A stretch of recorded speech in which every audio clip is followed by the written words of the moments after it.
Sí, hermano, vamos a comenzar la meditación de esta palabra en el nombre del Señor. Habíamos iniciado un estudio bíblico, una introducción hicimos sobre el pecado. Vamos a continuar en esta noche el comentario bíblico sobre el pecado, y el capítulo que habíamos dejado para la próxima oportunidad era el pecado y sus consecuencias. Así que en esta noche estaremos tratando las consecuencias del pecado. Amén. Llegábamos a una definición que, aunque es conocida, de todas maneras hay hermanos nuevos que necesitan, y otros no está mal recordar qué es pecado, ¿no? Porque de repente uno tiene una idea de lo que puede ser pecado y otro tiene otra idea. Yo conté en una oportunidad que en una mesa redonda que habían hecho en una radio, estaban tratando el tema del pecado y de la homosexualidad, especialmente más de la homosexualidad. Y había un religioso, había varios periodistas, estaba también alguien con las inclinaciones desviadas de la homosexualidad, y bueno, había un psicólogo, un psiquiatra, había varias gente que estaban tratando el tema así en directo. Y de repente el periodista me preguntó, pastor, para usted, dijo, este tema, dijo, ¿es pecado o no? ¿Qué opina su iglesia? Dijo, sobre este tema, ¿no? Él preguntó qué opinión tenía la iglesia sobre ese tema. Y yo tuve que decirle, disculpe, pero sinceramente la pregunta no es correcta, le dije. No se puede contestar una pregunta mal hecha, ¿no es cierto? Es lo mismo que sería que preguntar por qué vuelan las ballenas. No tiene respuesta porque está mal hecha, ¿no?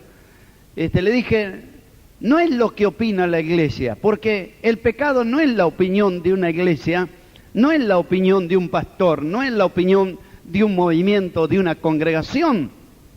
Es lo que dice la Biblia que es pecado, y es lo que Dios dice en su palabra que es pecado. Así que lo que Dios dijo en su palabra que era pecado hace miles de años, vino Cristo a este mundo para redimir al hombre del pecado, porque después de 4 o 5 mil años seguía siendo pecado. Y hoy han pasado 2000 años desde que Cristo pagó el precio en la cruz para que el hombre fuera y es redimido del pecado por la sangre de Cristo, pero sigue siendo pecado. Aquellos que desprecian la salvación todavía sigue siendo pecado. Y aunque pasaran 1000 años más, si Dios dijo el alma que pecar esa morirá, seguirá el pecado teniendo fuerza. Así que no es la opinión que nosotros podemos formar, no es lo que piensa una congregación. Todavía le dije, le voy a dar un ejemplo más, le dije, porque entiendo que usted tiene raíces católicas, porque había un sacerdote también, por lo que ha conversado. Digo, si yo voy a analizar, cuando mi abuelita iba a la iglesia católica, llevaba vestido hasta acá, hasta las muñecas, y los vestidos hasta los tobillos, dije, ¿no? Y todavía se cubrían con un velo, dije. Y hoy ha cambiado la situación, hasta en short van y hacen misas y cosas como venga, dije, ¿no? Y entran en la iglesia como les parece, no es como antes, dije, ¿no? Así que el hombre ha evolucionado en su concepto de lo que es el pecado. Las iglesias evangélicas también, la mayoría, no soy tan mayor, pero me acuerdo bien cuando empezó a aparecer la televisión, allá cerca del año 50, y bueno, lógicamente los comerciantes pusieron algunos televisores en la vidriera y los ponían, y me acuerdo que era multitud de gente frente a las vidrieras donde había un televisor, pero la gente se amontonaba y se empujaba para ver un televisor prendido allí porque era una novedad. Nunca antes se había visto la televisión y su imagen, hoy cualquiera tiene, ¿no? Pero en ese tiempo fue algo tremendo, y no faltó un hermano que estaba ahí entre toda la gente mirando. Y cuando llegó a la iglesia, yo me acuerdo que el pastor dijo, el hermano fulano de tal estaba mirando cine, dijo, ahí en la avenida, así que está en disciplina. Ahí nomás le bajó la caña, ¿no es cierto? Como diríamos nosotros, porque así era.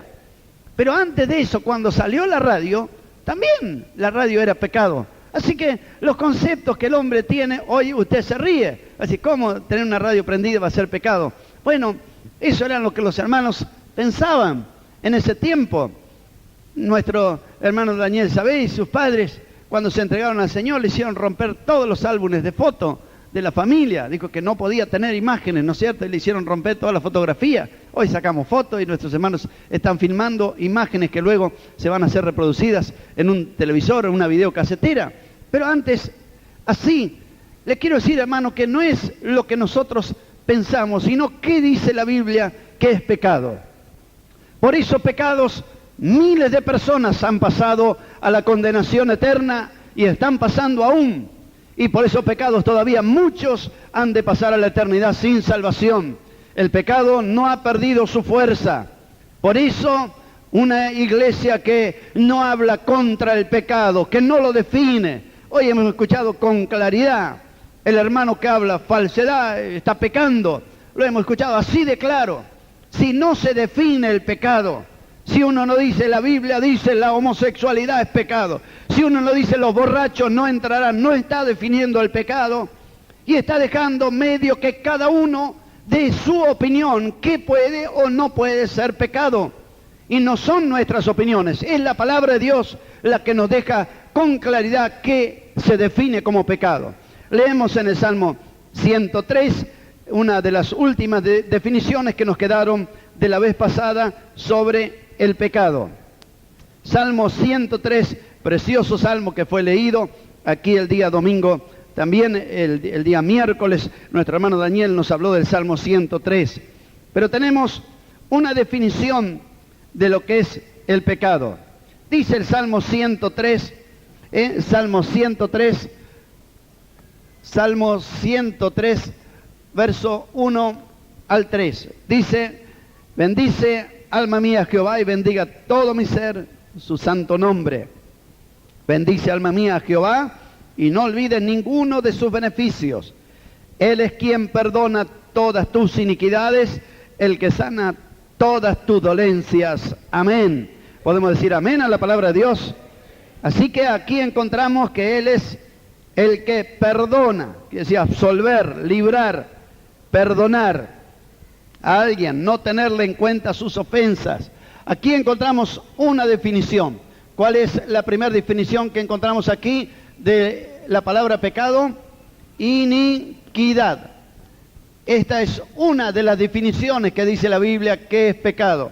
Él perdona todas tus iniquidades. La palabra iniquidad la he explicado una cantidad de veces. Creo que la mayoría de los hermanos la saben y deben saberla de memoria para cuando alguien les pregunte qué es pecado. Se define la palabra iniquidad como el que deja de lado la ley natural para dar rienda a su impulso. ¿Es verdad o no es verdad?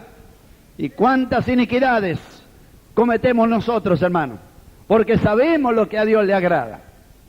Por decir livianamente, ¿quién no sabe que la Biblia dice así, pero terminantemente, no andarás chismeando en medio del pueblo? ¿Quién no sabe? Digo, ¿hay chisme o no hay chisme, hermano? Yo sé que no hay, ¿no es cierto? No hay, chicos, hay chisme grande, ¿no? Pero, ¿se chismea o no se chismea? Primero salen hablando qué lindo el culto, qué lindo que cantó, y ya aparece don sí pero, ¿no?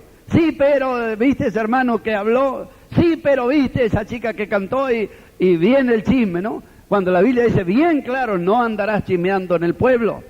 Entre el pueblo, y se refiere entre el pueblo de Dios, ¿no? Cuando la Escritura dice que de una canilla no puede salir agua dulce y amarga, lo tenemos así bien claro. ¿Cuál debe ser nuestro lenguaje? Sí, ¿se escapan o no se escapan malas palabras? A veces hasta de hermanos que deberían ser el ejemplo porque están predicando y cantando y sirviendo y adorando al Señor, y de repente, hermano, ¿sabe lo que escuché? Qué triste que me dejó tal hermano, se mandó una palabrota, hermano. Y ¿sabemos o no sabemos?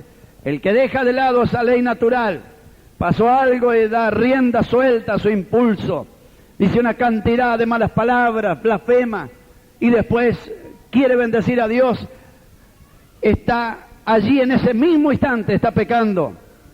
Pero qué alivio para nosotros sentir en esta noche que si hubiéramos pecado, abogado tenemos a Jesucristo el justo, el que confiesa sus pecados, que dice la Escritura, que Él es fiel y justo para perdonar nuestros pecados y limpiarnos de nuestras maldades, y que la sangre de Jesucristo, su Hijo, nos limpia o no nos limpia.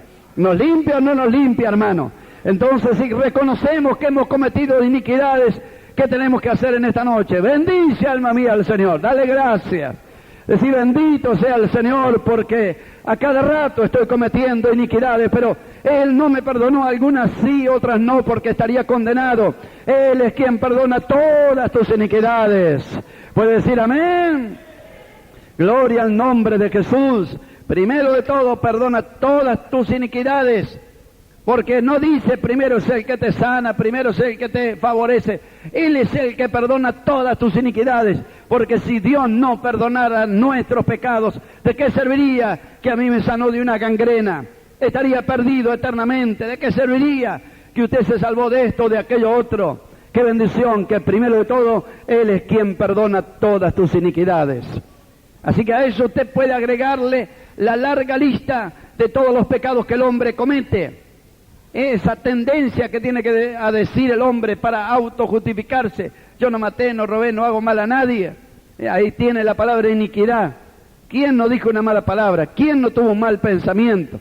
¿Quién no blasfemó? ¿Quién un día no pensó y se enojó contra el cielo y dijo un montón de barbaridades, ¿no? No es solamente matar o robar. Hay una cantidad de cosas que se definen en la palabra iniquidad. Mateo 22, 29, tenemos la segunda palabra, que la hemos también repetido. Mateo 22, 29, cuando el Señor dijo, erráis, ignorando las Escrituras y el poder de Dios. Amén.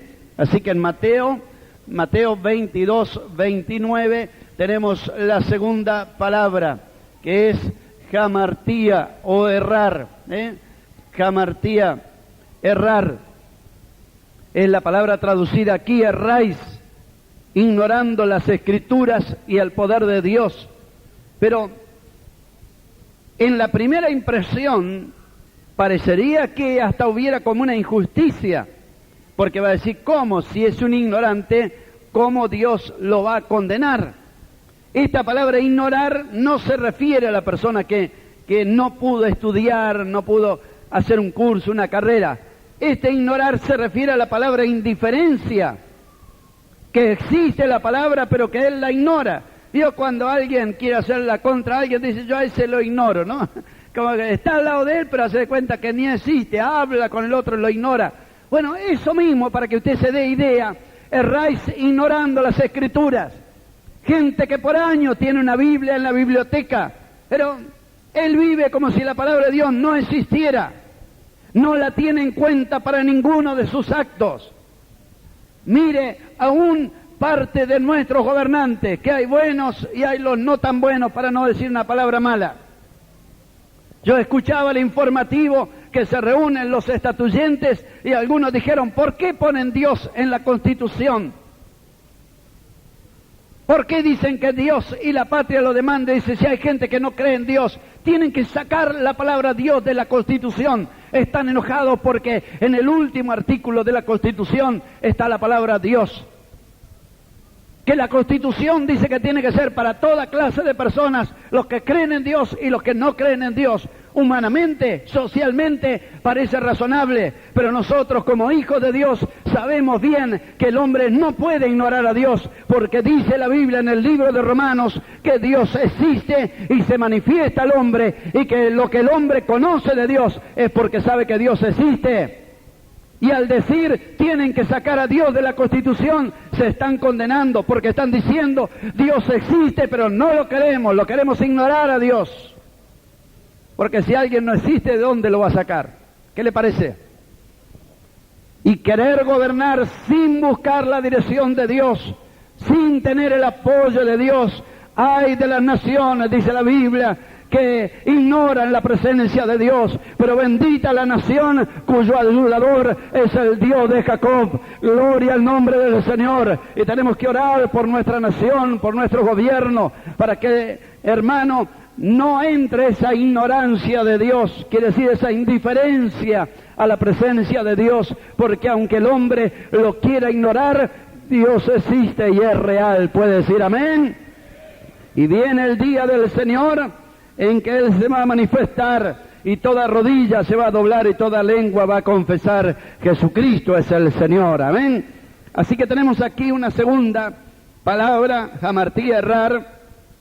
También se refiere a errar al blanco, o errar al camino, o errar la meta. Así que la gente erra ignorando las Escrituras, y al errar las Escrituras, por ende, ignora también el poder de Dios, ignorando las Escrituras y el poder de Dios. La tercera palabra la tenemos en el libro de Santiago, libro de Santiago, ahí la tenemos en el capítulo 4 y versículo 17. Santiago, capítulo 4, Santiago 4, 17. Eso es lo que se llama el pecado de omisión. Aquí ya no hay ignorancia, sino aquí es distinto. Esto usted puede hacer un paralelo con la parábola de la oveja perdida, de la moneda perdida y del hijo pródigo, ¿no? Aquí entraría el hijo pródigo, por decirlo así, si usted quiere acomodar, ¿no? Entra en todos los demás, pero en este entraría especialmente. ¿Qué dice Santiago 4:17? Al que sabe hacer lo bueno y no lo hace, ¿qué sucede? Es pecado. Este es el que sabe hacer lo bueno y no lo hace. Digo, ¿hay predicación, hay enseñanza, hermano, en la congregación? ¿Hay o no hay? 2, 3 mensajes seguro, aparte de lo que Dios nos habla por las canciones, por los testimonios, escuela dominical, reuniones de oración. Mire, la abundancia de palabra y la enseñanza es tremenda. ¿Sabe o no sabe cómo tiene que conducirse en la casa de Dios y fuera de la casa de Dios? Al que sabe hacer lo bueno y no lo hace, le es pecado. Sabe cómo tiene que hablar, sabe cómo tiene que vestirse, sabe cómo tiene que relacionarse con los demás, sabe el trato que tiene que tener con sus compañeros de trabajo, con los compañeros de escuela, con todo. Sabe cómo tiene que hacer un trato comercial, sabe todas las cosas, pero al que sabe hacer lo bueno y no lo hace, le es pecado. Así que estamos definiendo un poquito las cosas que dice la Biblia que son pecado. Al que sabe hacer lo bueno y no lo hace, le es pecado. Dejamos la definición del pecado y empezamos con una pregunta. ¿Cómo es que entró el pecado? ¿Cómo entró el pecado al mundo? Porque de repente otro sector de personas le dicen, como a veces sucede con alguien que toma un arma y mata una cantidad de gente y lo llevan preso, y dice, bueno, pobrecito, él no tiene la culpa, porque estuvo en la guerra no sé dónde y en la guerra de Vietnam, y bueno, como está un poco mal de la cabeza, no es responsable de sus actos. ¿Y quién tiene la culpa? Y bueno, tienen la culpa los que lo llevaron a la guerra. ¿Y quién tiene la culpa? El que lo llevé a la guerra. Dice, no, a mí me mandaron que lo lleve para allá, así que yo tampoco tengo la culpa. Y empiezan a hacer una cadena a ver quién tiene la culpa. Y toman al ladrón de la calle y dicen, yo no tengo la culpa es que estoy sin trabajo, como sucedió la semana pasada de un hombre que le dio un golpe a una viejita, le robó la jubilación, 100 pesos, y bueno, el juez lo dejó preso, porque lo dejó libre, porque dijo, bueno, el hombre tenía hambre, dijo, ¿no? Dijo, ¿quién tiene la culpa? No, yo no tengo la culpa, tenía hambre, quería comer, dijo, y bueno, ella tenía plata, tenía lo que yo necesitaba, yo no quería robarle, solamente tomé lo que necesitaba para comer, dijo, ¿no? El joven que mató como 100 puñaladas, no sé cuánto le dio a la chica esa, dijo, no se lo puede condenar porque pobrecito parece que la cabeza no funciona bien. Y esta habilidad de los abogados de declarar a la persona que no es responsable de sus actos es la tendencia general de la raza humana. Usted le pregunta por qué pecó, por la sociedad. Le pregunta por qué pecó, los padres, los abuelitos. Todo el mundo tiene la culpa, menos yo. Hasta una falsa predicación del Evangelio también dice, venga y sea libre de la maldición de la cuarta generación, ¿no? Porque la culpa no la tiene usted que el diablo juega y le hace patalear y todo eso. La culpa la tiene su mamá, pero tampoco ella. La culpa la tiene su abuelita y tampoco ella. La mamá de su abuelita tiene la culpa. Así que si usted está lleno de demonios, la culpa la tiene la mamá de su abuelita. Yo no creo así, hermano. Yo creo lo que dice la palabra de Dios, que si alguno cree en Cristo, ¿qué dice la Biblia? ¿Que va a sufrir la consecuencia de la tatarabuela? Si alguno cree en Cristo, nueva criatura es. Las cosas viejas pasaron, todas son hechas nuevas. Alabe al Señor, hermano. Porque con estas falsas predicaciones se han abusado de la fe de los hermanos, le han sacado dinero con oraciones. Con estas falsas predicaciones han atormentado a muchas hermanas que quizás su madre o quién sabe su familia practicaba hechicería. A mí no me importa ninguna de las cosas que era mi familia. Hasta uno de mis abuelos parece que era medio brujo y hacía algunas cosas. No me importa, tengo un Padre eterno en los cielos y ahora soy un hijo de Dios. Las cosas viejas pasaron, todas son hechas nuevas. Todas son hechas nuevas. Alabe este Cristo de la gloria. Cuando usted vino al camino del Señor, terminó esa vieja vida. Bendito el nombre del Señor. Es motivo de levantar nuestras manos y decirle gracias, Señor, que cortaste aquella maldición del pecado y de la muerte y me diste una vida nueva. Gloria, amo yo, gloria a Dios. Santo el nombre del Señor. Ahí tenemos parado en el fondo nuestro querido hermano Nicolás Herrera. Pregúntele qué pasaba con toda su familia, con sus hermanos. Había una maldición en su familia. ¿Pero por qué? Porque vivían lejos de Dios. Todos llegando cerca de los 40 años tenían maldición y morían. Y cuando él iba llegando a los 40 años, pregunte qué le pasaba. El diablo le quería atacar con eso. Mirá, toda esa maldición está, todos tus hermanos murieron, ahora te toca a vos. Y muchas veces hasta desmayó y lo tuvieron que llevar al hospital. Y parecía que se ahogaba y parecía que se moría. Pero gloria a Dios, que pasaron los años y pasaron, y el Señor lo libró de todo eso, porque el que cree en Cristo, nueva criatura es. No importa que el diablo haya matado a diestra y a siniestra, caerán 1000 y 10.000, pero a ti que has puesto a Jehová, que es su esperanza, al Altísimo por tu habitación, no te sobrevendrá mal, ni plaga tocará tu morada. Alaba este Cristo de la gloria. Santo el nombre de Jehová.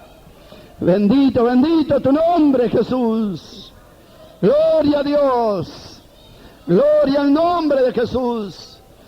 Por eso, santo nombre del Señor, yo estoy sintiendo la presencia de Jesús. Mi alma se alegra, hermano. Se goza en el Señor.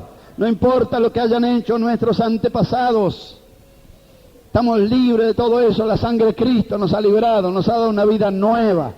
No permita que el diablo le atemorice, ni le oprima, ni le haga dudar. Usted está en Cristo, nueva criatura es. Las cosas viejas pasaron. Amén. Amén. Amén. Amén. Y entonces, ¿por qué tiene miedo? Porque dice que la abuelita murió de cáncer y ahora te toca a vos. Gloria a Dios. Gloria al nombre de Jesús. ¿Por qué tiene miedo que esa maldición de muerte y de enfermedad va a seguir? Si estamos en la mano de Jesucristo el Señor. No vamos a morir ni un día antes ni un día después. Dios lo tiene escrito en su sagrado libro. Yo le creo no ciegamente. Dios ha abierto mis ojos. Le creo a Dios en lo que dice en su palabra, que Él tiene el día de nacer y el día de morir. Lo dice en Deuteronomio, que Él es el que da la vida y Él es el que dice también cuándo vamos a partir de este mundo. Por eso nuestra confianza está en el Señor. ¿Cuántas veces han dicho basta, no va más? Pero Dios dijo sí, todavía sí. A mí se me antoja darle vida y aunque la ciencia dice no, tiene vida. Y otros que estaban con toda la vida, Dios dijo basta, y aunque tenían todo, se fueron, pasaron a la eternidad. Por eso nuestra confianza está plenamente en Jesucristo el Señor. ¿Puede decir amén? Gloria a Dios. Esa era la confianza del apóstol Pablo. Él dijo, yo sé que me espera de todo, el Espíritu Santo me da testimonio, pero si está en los planes de Dios, de ninguna cosa hago caso.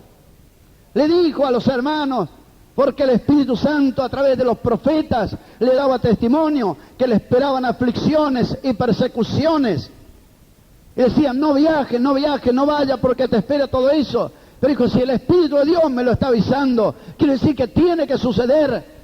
Y lo que Dios ha determinado, ¿qué hacen ustedes afligiéndome? En vez de animarme, andá, porque si el Espíritu Santo te avisó que te espera una lucha en el camino, Él te va a dar fortaleza para cuando estés en medio de esa lucha, te acuerdes que ya antes que suceda, el Espíritu del Señor lo sabía. Alaba este Cristo de la gloria. Antes que suceda el problema, antes que llegues al hospital, antes que pase el accidente, todo lo sabe Jesucristo el Señor. Antes aún que la muerte toque tu hogar, gloria al nombre del Señor. Nada hará Jehová el Señor sin que revele a sus siervos y a sus profetas.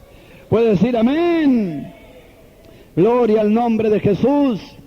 Por eso la gente tiene sus conceptos del pecado, pero aquí los tiene bien definidos.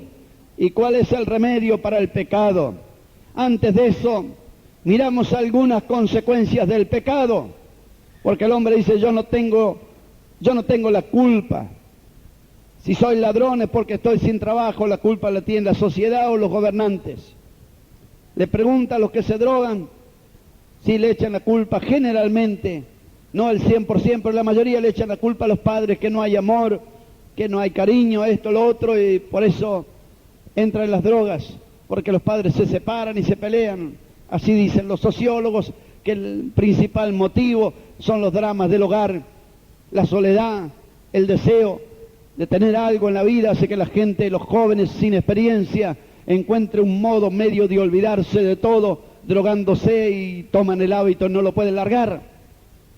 Si usted pregunta al adúltero por qué se destruye el hogar, va a decir que la culpa la tiene la mujer.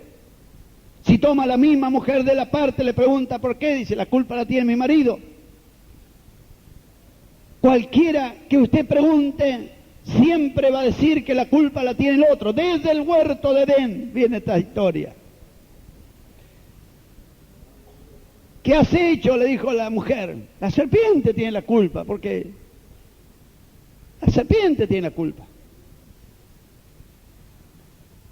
Y todos unos echaron la culpa al otro. Le dijo al hombre, ¿qué hiciste? La mujer que tú me diste, al final el culpable era Dios. ¿Qué le parece? Que Dios, que le había buscado una compañera, no es bueno que el hombre esté solo, todo eso. Le voy a buscar una ayuda idónea para él. Le salió echando la culpa a Dios de la desobediencia que había cometido. Así que esto, no se ofenda, hermano, pero todos nosotros, cuando hay algún problema, es muy difícil que digamos, sí, es verdad, hermano, la culpa de lo que está ocurriendo no la tiene nadie, la tengo yo. Es muy difícil. Siempre encontramos a alguien a quien señalar como culpable de todos nuestros problemas. Gloria al nombre del Señor. A veces preferiría no ser el pastor de la iglesia para poder hablar con más libertad la palabra de Dios. Pero no estoy predicando en base a problemas, porque los mensajes no hay que predicarlos en base a problemas que tienen otros. El púlpito no es para que yo me ponga a despotricar porque alguna hermana me contó un problema y bueno, aprovecho lo que ella me contó para darle con todo. El púlpito no es para que nos ataquemos unos a otros. Pero si Dios nos da una palabra, como dijo nuestro hermano, ¿qué vamos a hacer, hermano? ¿La vamos a guardar en nuestro corazón o la vamos a predicar? Cuando alguien cae en pecado de adulterio, usted habla con él y dice, y la culpa la tiene mi mujer, hermano, casi no quiere dormir conmigo, dice. Tiene una excusa. Así que él arruina su alma con la mancha y el pecado del adulterio, que dice la Biblia, que el que adultera es un necio que está atentando contra su propia alma. Que si alguien pecare contra este templo del Espíritu Santo, si alguien lo destruye, no puede esperar otra cosa, Dios lo destruirá al tal. Y usted habla con esa persona que está en pecado, hasta sale, bueno, tendría que disciplinar a la mujer. ¿Será que si mi mujer está enferma o tiene algún problema, hermano, eso me autoriza a mí o me da vía libre para adulterar?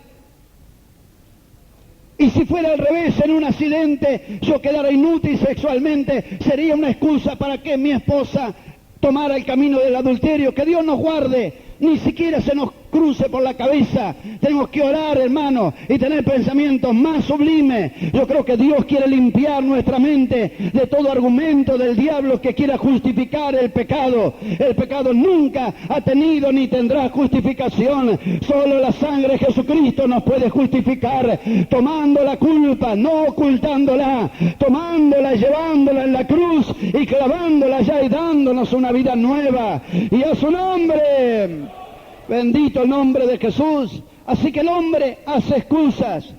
La culpa la tiene la sociedad, la culpa la tiene el otro. Cuando uno por allí, en su ignorancia, tiene muchas ganas y poco conocimiento y quiere predicar el evangelio, bueno, por ahí carga todo contra Adán. Y Adán pecó y la culpa la tiene Adán porque fue desobediente. Y usted está perdido porque Adán pecó. Es una media verdad, no es toda la verdad. Porque el hombre dice, bueno, ¿y qué culpa tengo yo que Adán pecó? Dice, ¿no? Al final hace aparecer el predicador a Dios injusto, porque está diciendo, sí, toda la culpa la tiene Adán, y Dios lo creó a Adán, así que si yo estoy en pecado, la culpa la sale teniendo Adán. En el libro de Romanos capítulo 5 y versículo 12, nos dice cómo entró el pecado. Por tanto, como el pecado entró en el mundo por un hombre, y por el pecado que entró, la muerte. Y así la muerte pasó a todos los hombres por cuanto todos pecaron. Verso 17. Si por la transgresión de uno de uno solo reinó la muerte, mucho más reinarán en vida por uno solo, Jesucristo, los que reciben la abundancia de la gracia y del don de la justicia. ¿Puede decir amén?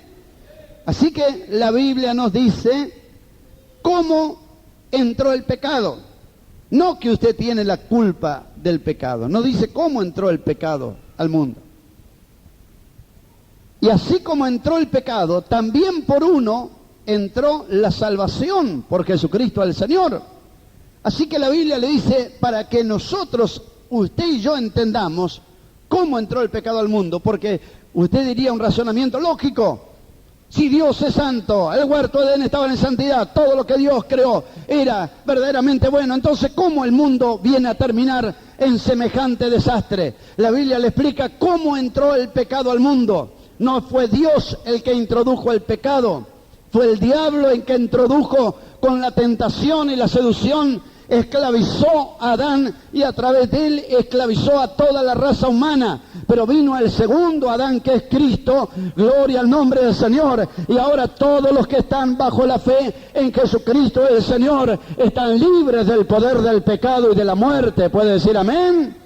Así que para explicarlo otra vez, una explicación sencilla, lo más sencilla para que hasta los niños lo entiendan. Usted tiene un gallinero, ¿no es cierto? Tiene un gallinero y bueno, allí se le da por poner una gallinita, ¿no es cierto? Unas gallinitas ahí, dos. Ponemos una parejita, ponemos una gallinita y un gallito ahí. Usted los compró, los metió adentro del gallinero. Los que nacen de esta yunta, ¿qué hace usted? Dice, ah, no, yo compré dos, así que los otros los suelto, ¿los dejo libre? ¿Lo deja libre? No, todos están bajo su dominio. Cuando una nación es subyugada, no es unos sí, unos no. Todos los que están allí, no importa si es abogado, no importa si es médico, no importa si es contador, no importa si está viviendo abajo de un puente, no importa si vive en una villa miseria, toda esa nación, no importa la condición, la clase social, todos los que estaban en esa nación, cuando esa nación es subyugada, quedan todos en condición de súbditos y esclavos. Y esto es lo que sucede con el pecado.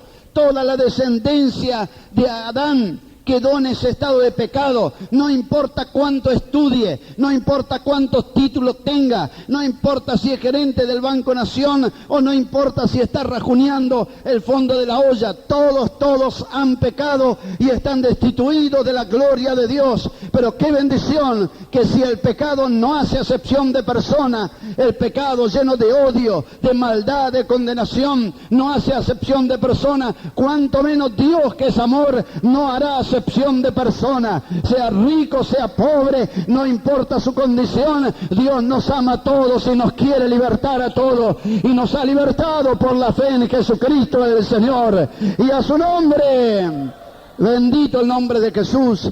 Así que con el pecado, la primer consecuencia que entró, ya hemos dicho cómo entró el pecado al mundo. Amén.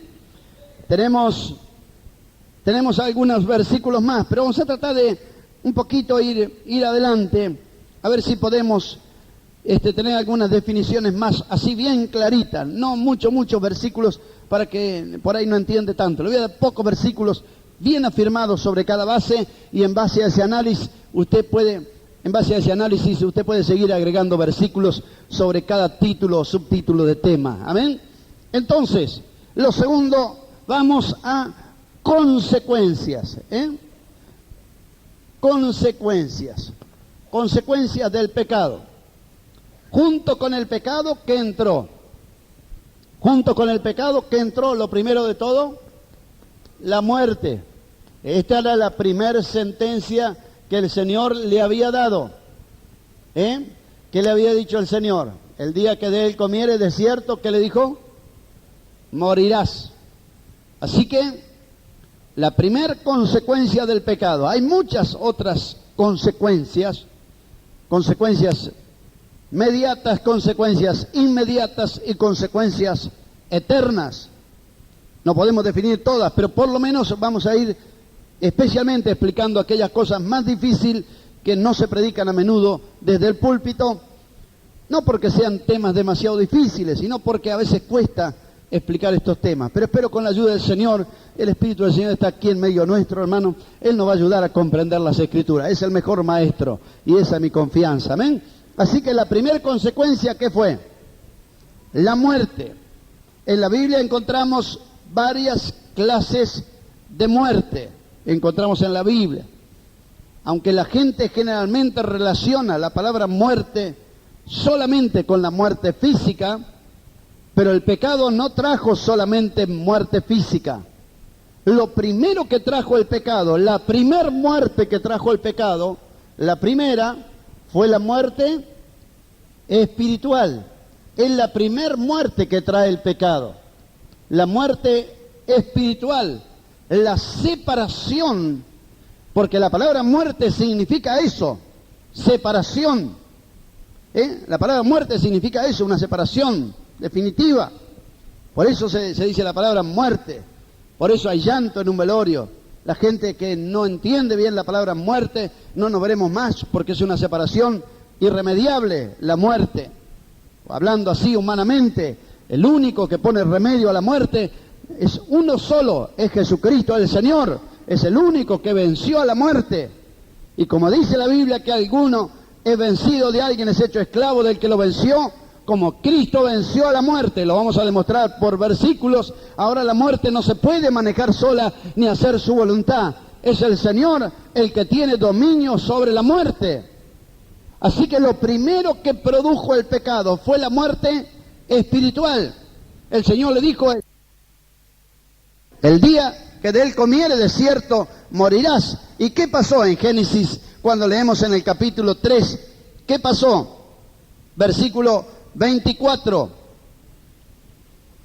versículo 22, 23, 24. La conversación de la bendita Trinidad de Dios. Ahora el hombre es como nosotros, es como uno de nosotros. ¿Se da cuenta? Ahí la presencia de la Trinidad en ese versículo. Verso 23, lo sacó Jehová del huerto de Edén para que labrase la tierra de que fue tomado. Verso 24, ¿qué hizo con el hombre? Echó pues fuera al hombre. Ahí está, lo primero que puso, la separación de Dios. Adán siguió viviendo, parecía que no ocurría nada, Así que la primera muerte, ¿cuál fue? Esta es la primera muerte. La separación del hombre de la comunión con Dios. El pecado, lo primero que mató, lo primero que interrumpió, lo primero que separó y todavía lo sigue haciendo, el pecado separa al hombre de la comunión con Dios. Por eso lo primero que produce el pecado es muerte espiritual. Así que Dios sacó al hombre del huerto, lo echó del huerto. Adán siguió viviendo, si usted lee ahí la Biblia, desde que él tomó conciencia y empezó a contar los días, 950 años, no fue un día ni dos. Sin embargo, se cumplió la palabra, 930 años, se cumplió la palabra. En aquel tiempo, todavía casi un milenio vivió Adán. Pero sin embargo, lo primero que le produjo fue muerte espiritual. Lo segundo que produjo, fue la muerte física. Lo segundo que produjo el pecado, y lo sigue hasta el día de hoy, las consecuencias de aquello, fue la muerte física. Estamos hablando, como dije, de uno de los principales temas, porque viene la enfermedad, la degradación, la degeneración, cantidad de cosas que sucedieron a causa de haber permitido el hombre entrar el pecado en su corazón. Pero estamos hablando de temas eternos. Estamos hablando de temas que el hombre jamás podrá remediar por su sola sabiduría o virtud. El hombre jamás podrá, por más que se esfuerce, y como hoy en día hacen. Usted sabe que hay gente de mucho dinero que están haciendo distintos tipos de locuras para tratar de escapar ¿de qué? De la muerte. Gente, pero multimillonaria, como Walt Disney y otros hombres de mucho dinero que murieron. Sabe que tienen sus cuerpos congelados, como 50 grados bajo cero, lo tienen allí todo el tiempo congelado, porque ellos tienen la esperanza, o tenían la esperanza, y ahora están en un lugar donde, como dijo un hermano que tuvo una visión del infierno, que en la entrada del infierno dice: aquí muere la esperanza. Pero mientras ellos vivían, tenían una esperanza que no era verdadera. Es nuestra esperanza, es la única esperanza que no avergüenza, la esperanza en Jesucristo el Señor. Pero ellos tenían una esperanza, que quizá algún día algún científico descubriría el remedio de la enfermedad por la cual ellos murieron, y que quién sabe harían un método de circulación, algo que los haría revivir.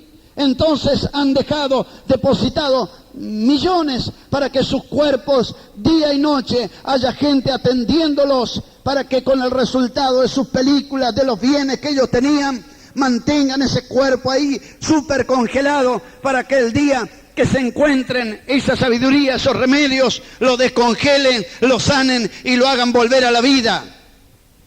Otros están pagando proyectos para que sus cuerpos no solamente sean congelados. Ellos dicen: bueno, pero ¿quién sabe si viene una guerra atómica o un día un corte de luz tan grande que no se pudiera remediar, los cuerpos se descompondrían y se deshacerían? Entonces están pagando proyectos para enviar su cuerpo en órbita allí en el aire, porque entonces allí no lo alcanzaría una bomba atómica o algo por el estilo. Las cosas que el hombre quiere hacer lejos de Dios son inconcebibles, porque el Señor dice: aunque entre las estrellas pusieres tu nido, de ahí te derribaré, dice el Señor. Puede decir: gloria a Dios. El hombre hace de todo para escapar de la muerte, y no sabe que el único camino para escapar de la muerte tiene un nombre. Aquel que dijo: yo soy la resurrección y la vida. No preciso congelar mi cuerpo. No importa si Jesús no viene, aunque se deshaga en el polvo de la tierra, puedo decir como Job: yo sé que mi Redentor vive. Aleluya. Y aunque se deshaga este cuerpo, yo sé que un día lo voy a ver al Señor. Y a su nombre. Alabe, alabe al Señor. Por eso no nos entristecemos como los que no tienen esperanza. Sabemos que Jesús murió y resucitó. Él es el único que venció a la muerte, y lo hará también. Vivificará nuestros cuerpos mortales. ¿Puede decir amén?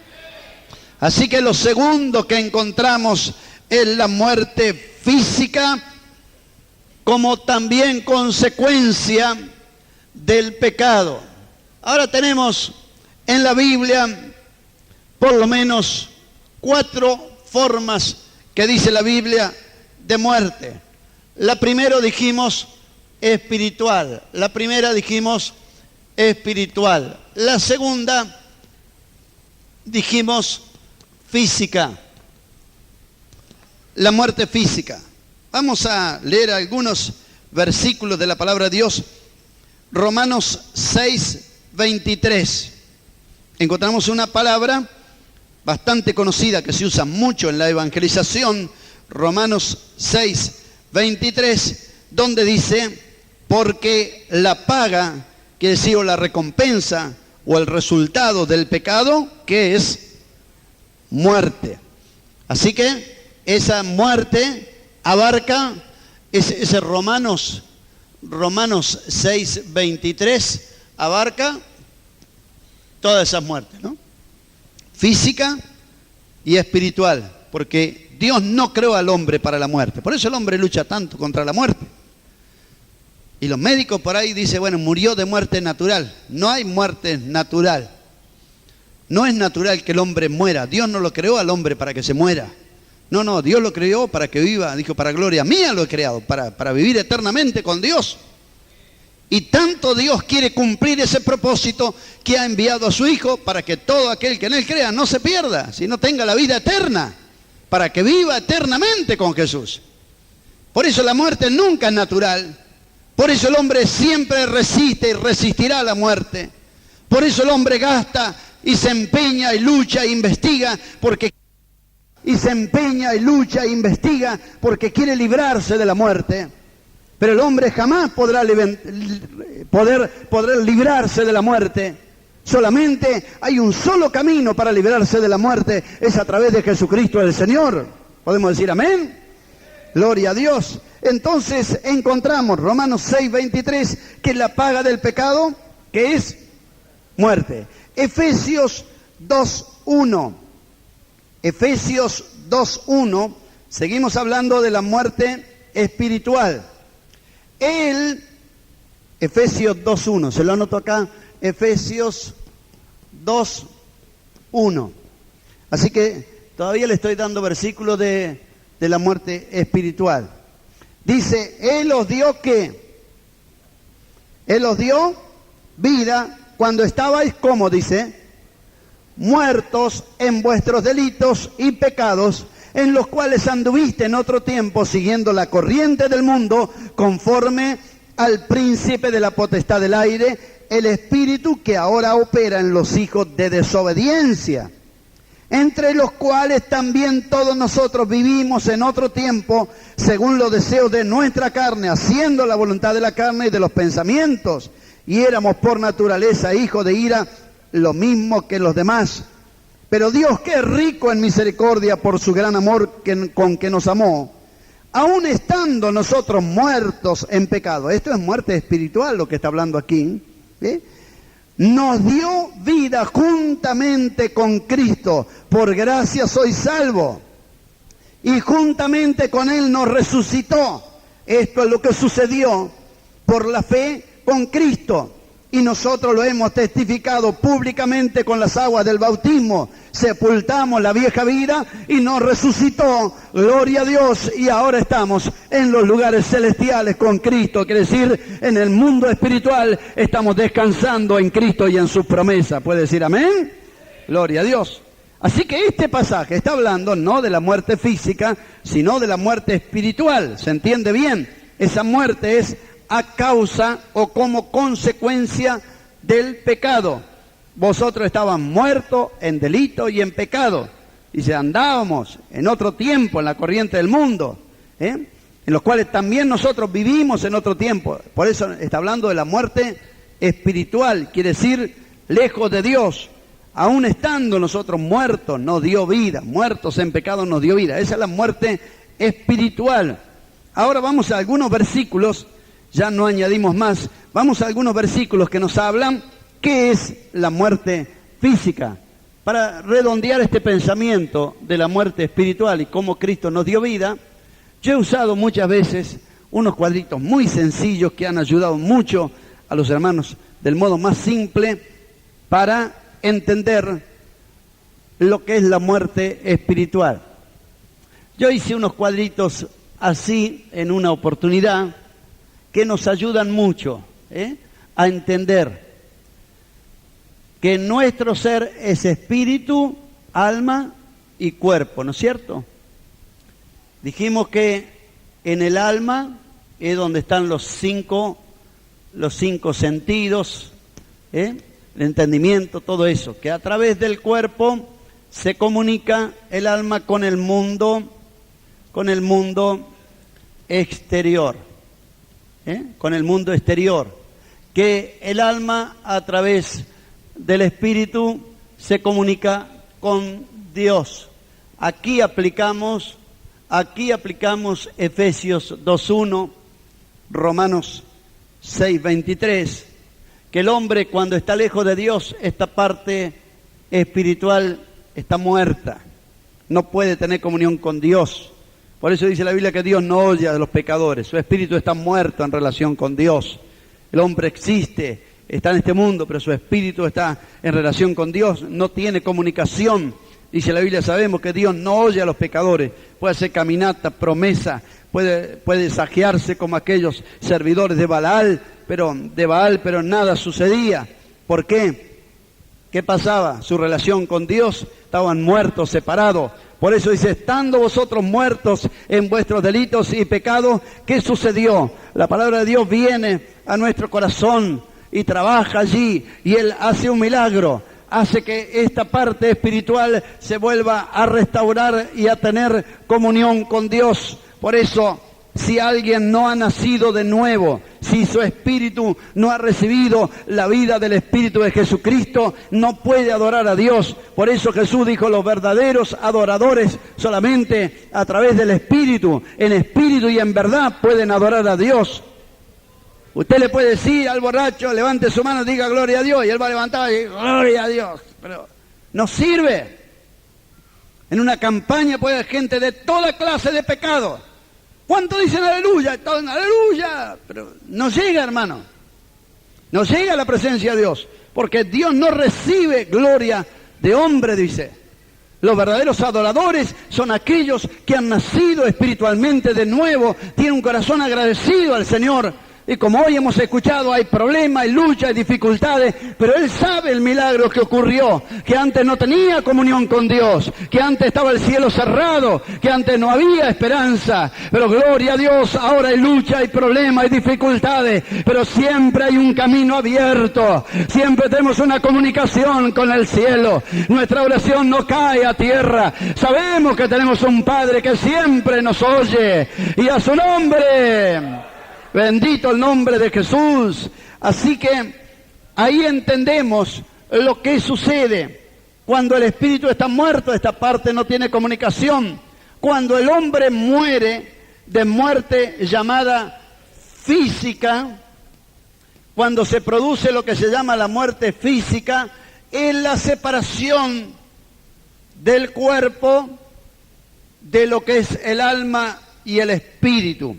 Leemos algunos versículos en el nombre del Señor. Leemos Génesis 35:16. Ahí encuentra lo que es la muerte física. Dos pasajes leemos para tratar de avanzar sobre lo que es la muerte física. Cuando usted lee estos pasajes va a entender más claramente lo que estamos explicando ahora. Génesis 35:16. Después partieron de Betel y había aún como media legua de tierra para llegar a Éfrata, cuando dio a luz Raquel y hubo trabajo en su parto. Y aconteció como había trabajo en su parto, que le dijo la partera, no temas que también tendrás este hijo. Y aconteció que al salírsele el alma, pues murió, llamó su nombre Benomi, mas su padre lo llamó Benjamín. Así murió Raquel y fue sepultada en el camino de Éfrata, el cual es Belén. ¿Entendió lo que dice la palabra?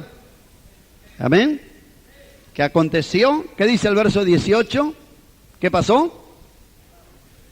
¿Qué pasó? ¿Qué se le salió? ¿Qué salió de su cuerpo? Esta parte. ¡Pum! Se separó. Por eso dice, murió. Quiere decir que la salida del alma, después de allí, ya, ¿qué dice la Escritura? ¿Ella se enteró? No. Dice que ella lo llamó y todo eso, pero ella no se enteró. No se dio por enterada, porque los sentimientos, el oído, la vista, la lengua, el olfato, el gusto, el olfato, el tacto, todas esas cosas desaparecieron, se fueron con el alma. Está la lengua, pero no hay más. Está el ojo, pero ya no ve. Te le puede gritar en el oído, no va a escuchar. Le va a decir que le responda, tampoco no va a hablar. Todas esas cosas salieron. Un pasaje más para corroborar. Primera de Reyes, capítulo 17. Primera de Reyes 17, 23. Estoy tratando de ir despacito, hermano, porque hay hermanos nuevos para que entiendan bien lo que estamos enseñando. Yo sé que hay hermanos que esto lo podían explicar a la par mía, pero tenga paciencia. Dice que cuando el pueblo de Israel salió de Egipto, salieron muchas mujeres y niños, ¿no? Que bueno, ellos no podían ir a la carrera de los mayores, tuvieron que tener paciencia con ellos. Amén. Primera de Reyes 17, 23. Gloria a Dios. Primera de Reyes, capítulo 17, dice la Escritura, está relatando, verso 17. Primera de Reyes 17, 17. Después de esta cosa aconteció que cayó enfermo el hijo del ama de la casa, y la enfermedad fue tan grave que no quedó en el aliento. Y ella dijo a Elías, ¿qué tengo yo contigo, varón de Dios? Ha venido a mí para traer a mi memoria mis iniquidades y para hacer morir a mi hijo. Él dijo, da acá tu hijo. Entonces él lo tomó de su regazo y lo llevó al aposento donde él estaba y lo puso sobre su cama. Y clamando a Jehová dijo, Jehová Dios mío, aún a la viuda en cuya casa estoy hospedado has afligido, haciéndole morir su hijo. Y se tendió sobre el niño 3 veces y clamó a Jehová y dijo, Jehová Dios mío, te ruego que hagas volver el alma de este niño a él.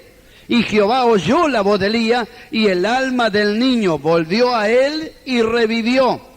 Tomando luego Elías al niño, lo trajo al aposento a la casa y lo dio a su madre y él le dijo, mira, tu hijo vive, gloria a Dios. Amén. ¿Qué dice el verso 22? Jehová oyó la voz de Elías y ¿qué pasó? El alma del niño volvió al cuerpo. ¿Y el niño qué pasó? Revivió. Amén. Esto es lo que llamamos muerte física o resurrección de una muerte física. Amén. Lucas 16, 19 tiene un pasaje muy especial que nos habla lo que es la separación del alma y el espíritu del cuerpo. Lucas 16, 19. Allí encuentra la historia del rico y Lázaro. Amén. Allí usted encuentra de aquel hombre rico que murió y fue sepultado. Murió el mendigo y fue llevado por los ángeles, dice el verso 22, al seno de Abraham. Amén. Así que, ¿qué había sucedido aquí? Es una muerte física. El rico fue sepultado. El mendigo fue llevado por los ángeles al seno de Abraham. ¿Qué fue lo que llevaron? Su alma y su espíritu fue a la presencia del Señor. Ahora, verso 23. En el Hades alzó sus ojos, estando en tormento. El Hades, o la región de los muertos impíos, no era un lugar, como dice ahora, descansa en paz.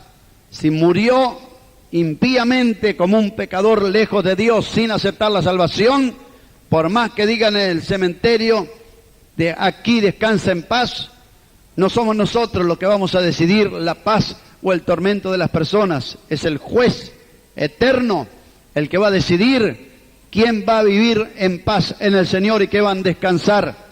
No dice la Biblia que los impíos descansan en paz, dice que fue al tormento eterno, pero sí dice de los salvos, bienaventurados de aquí en adelante los que mueren en el Señor. Sí, dice el Espíritu Santo que van a descansar de sus obras. Si usted quiere descansar eternamente, no va a ser comprando un buen panteón ni levantando por allí un mausoleo o algo especial. solamente a través de la sangre de Jesucristo, el perdón de nuestros pecados, un día estaremos en aquel lugar. Ven, buen siervo y fiel, sobre poco fuiste fiel, sobre mucho te pondré, entra en el gozo de tu Señor. Amén. Fíjese lo que sucedió con el mendigo. Versículo 24. Estaba descansando de sus obras. Mire lo que pasó. El rico que dijo, dio voces: Padre Abraham, ten misericordia de mí. Manda a Lázaro, que moje la punta de su dedo en agua, refresque mi lengua porque estoy atormentado en esta llama. Yo sé que este versículo o este pasaje los católicos nunca lo quieren escuchar porque hablan de un limbum patrum o de un purgatorio o un lugar intermedio donde a través de sufrimientos las personas tendrán purificación de sus pecados. Pero la Biblia no dice que a través de penitencias yo voy a ser limpio del pecado. La Biblia no dice que a través de mis promesas voy a ser limpio del pecado. La Biblia no dice que a través de la llama de un purgatorio el hombre va a tener paz en su alma y ser limpio del pecado.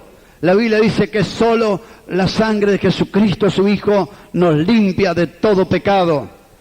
Cuando el hombre parte de esta tierra, ¿qué dijo el Señor que sucede? Hay una gran cima, verso 26. Gran cima, con ese no se refiere a algo alto, sino a un foso profundo, un abismo. Hay una gran cima, está puesta entre nosotros y vosotros. De manera que los que quisieren pasar de aquí a vosotros, si hacen muchas oraciones y pagan muchas misas, puede ser que dentro de unos años pasen. ¿Dijo así? ¿Qué dijo? ¿Pueden pasar de aquí para allá? Imposible. Ni tampoco los que están en el descanso eterno tampoco van a ir en nuestra seguridad, hermano. No es que vamos a estar unos años, después se nos termina la recompensa y que nos vamos a perder. No, de aquí no pueden para allá, ni de allá aquí. Y bueno, este hombre que nunca había querido escuchar, ahora quería que Abraham lo escuche. Este hombre que nunca le importó la evangelización, ahora quería evangelizar. Tengo 5 hermanos, que le testifiquen a ellos también para que no venga a este lugar. El hombre que nunca había orado, ahora rogaba: te ruego, Padre. Este hombre que nunca había evangelizado, ahora no solamente quería evangelizar, sino enseñar si Jesucristo resucitó o no resucitó de entre los muertos. Hasta hay pastores que no hablan mucho del tema de la resurrección porque creen y tienen temor a quedar en ridículo. Pero ¿cómo me voy a avergonzar de la esperanza más grande que tenemos los cristianos? Que si Jesús murió y resucitó, es la esperanza que aunque yo me muera, también Cristo pasó por ese túnel de la muerte y la venció a la muerte. Y un día, aunque nuestros cuerpos se deshagan en el polvo, de allí a la final trompeta, resucitaremos y estaremos para siempre con el Señor. Y a su nombre. El último versículo, libro de Apocalipsis, capítulo 6, verso 9. Apocalipsis, capítulo 6, verso 9. Para que usted sepa que no es como dicen los adventistas del séptimo día, que cuando muere la persona queda adormecida y aniquilada, que los salvos quedan durmiendo y los pecadores Dios los aniquila o los hace polvo, que no hay tal infierno, que es invento de la religión. Eso dicen los adventistas del séptimo día, o más conocidos como los sabatistas. ¿Qué dice la Escritura? Aquel rico estaba en el tormento y hasta ahora debe estar allí clamando por agua. Pero mire qué dice Apocalipsis 6.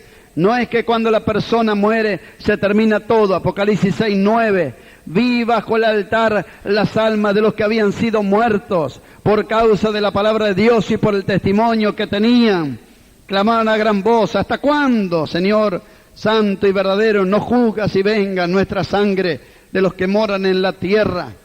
No estaban en la tierra, ni estaban en el sepulcro, estaban en el cielo, en la presencia inmediata del Señor, y estaban hablando con el Señor: ¿hasta cuándo no juzga nuestra sangre de los que moran allá abajo, en la tierra?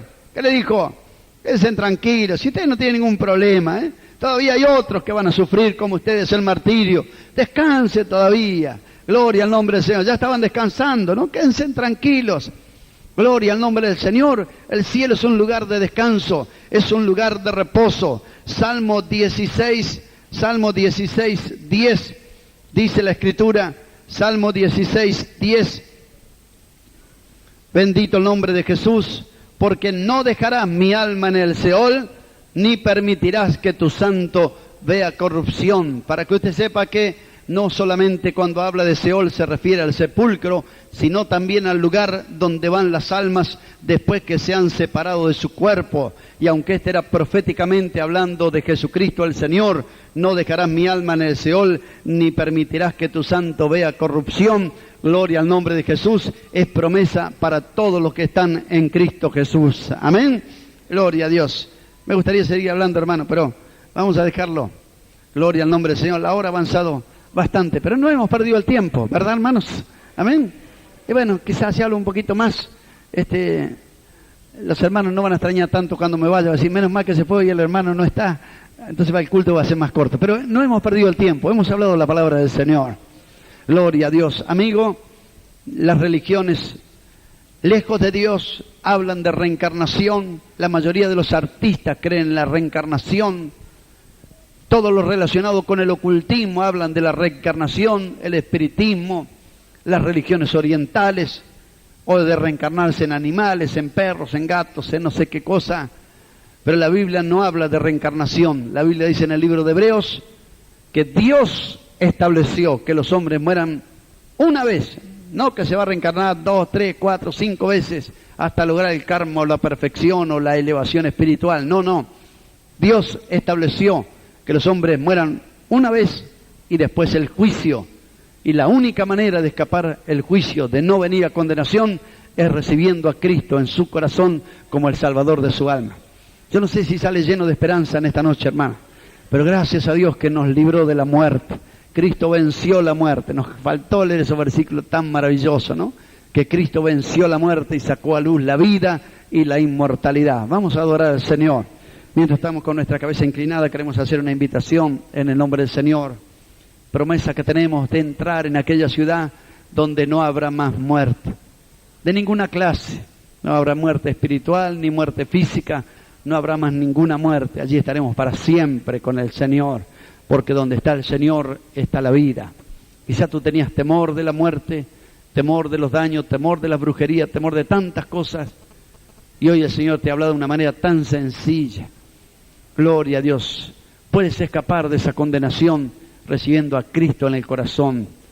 Quizá no te habías dado cuenta de la esperanza gloriosa que tenemos en Cristo y quiere que esta noche oremos por ti y darle gracias al Señor. Si aún no tienes seguridad de esta salvación, queremos orar para que salga de aquí plenamente convencido. Si no sabías lo que era el pecado, ahora el Señor te ha hablado con claridad. Dios no te condena por el pecado de Adán. Te explicó cómo entró el pecado en el mundo, pero también te explicó que envió al Salvador para que todo aquel que en Él crea no se pierda, mas tenga la vida eterna. ¿Cuántos en esta noche dicen, pastor, yo necesito una oración? No me quiero ir de este culto sin que oren por mí. Con el pecado entró la muerte, entró la enfermedad, entraron tantos problemas. Si no ha sido libre de ellos, quiere que oremos. Estamos aquí para orar en el nombre de Jesús, que confiesa sus pecados. Dice la Escritura, abogado tenemos a Jesucristo el justo, y la sangre de Cristo nos limpia de todo pecado. ¿Cuántos desean recibir esta oración? Queremos orar en el nombre de Jesús. Puede levantar su mano. Que Dios le bendiga, que Dios le bendiga. Ya los siervos de Dios se están ubicando aquí en el frente. Estaremos orando por todas estas almas y finalizando enseguida el culto cantando la venida de Cristo. Pero vamos a orar al Señor. Gloria a Dios. Él es quien perdona todas tus iniquidades. No hay salvación en otro nombre. A los que creen en su nombre, dijo Pedro en la casa de Cornelio, recibirán el perdón de sus pecados. A los que creen en su nombre, dígale, creo, Jesús, que en la cruz moriste por mis pecados. Gracias, Señor. No importa lo que fueron mis padres, no importa lo que fueron mis abuelos, no importa lo que es el mundo, no importa lo que es la sociedad, Señor. Creo, Señor, que ahora estoy bajo tus alas poderosas y creo que debajo de tus alas voy a estar seguro, Señor, que tú cortas toda maldición, Señor. No creo en esas predicaciones raras que no andan de acuerdo con tu palabra. Creo, me he entregado de todo corazón y creo lo que dice tu palabra, que el que cree, nueva criatura es. Las cosas viejas pasaron, todas son hechas nuevas. Oramos en el nombre de Jesús. Gloria al nombre del Señor. Voy a pedir, hermano Nicolás Herrera, que pase a dirigirnos una oración mientras los siervos de Dios están imponiendo sus manos. Si de repente el Señor le ha señalado algún pecado que estaba escondido por allí en un rincón, el que sabe hacer lo bueno y no lo hace, toda la iglesia de pie que estamos para orar a Dios. Si de repente tú como creyente sabías muchas cosas que eran buenas y de repente no las hiciste, sabe que es bueno orar, sabe que es bueno leer la Biblia, sabe que es bueno buscar a Dios, sabe que es bueno congregarse. Hay muchas cosas que sabes que son buenas y no las has hecho, y en esta noche el Señor te ha hablado. Crea en